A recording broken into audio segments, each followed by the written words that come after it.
इबरत television network सां गॾु आहियां ग़ुलाम हुसैन ख़ासि केली। अव्हां ताईं मुंबई यूनिवर्सिटीअ मां हिकु ख़बर पहुचाए रहिया आहियूं त यूनिवर्सिटीअ में सिंधी विषय में डिग्री कोर्स में किश्वर लालवाणी जे लिखियल ॿ एनकी नाटक सिंधड़ीअ जो सरताज कंवर जी चूंड कई वई आहे।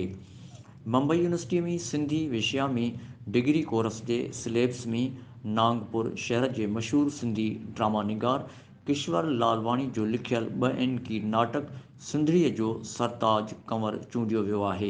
हीउ ड्रामो सिंधी बिरादरी जे मशहूरु भॻता अमर शहीद सनत कंवर राम साहिब जी ज़िंदगीअ ते ॿधलु आहे। हिन नाटक जा हिंदुस्तान में घणा शो थी चुका आहिनि। हिन खां अॻु बि 2018 ऐं 2019 जे सिलेबस में किश्वर लालवाणीअ जो हिकु मजमूओ जलदार सिंधी रखियो वियो आहे। मजमूओ जलदीदार सिंधड़ी रखियो वियो आहे जेको हिन वक़्त ताईं पढ़ायो वञे थो। किश्वर लालवाणी मुंबई यूनिवर्सिटीअ जे बोर्ड ऑफ स्टडीज़ ऐं उन जे चेयरपर्सन डॉक्टर सिंधिया चंदर कंदाणीअ जा शुक्राना मञिया आहिनि। हिन चयो आहे त यूनिवर्सिटीअ में संदसि ड्रामे जो सिलेक्शन थियणु ख़ुशीअ जी ॻाल्हि आहे। किश्वर लालवाणी मुंबई यूनिवर्सिटीअ जे बोर्ड ऑफ स्टडीज़ जे समूरे सथ सां गॾु उन जी चेयरपर्सन डॉक्टर सिंधिया चंदर कंदाणीअ जा शुक्राना मञिया आहिनि।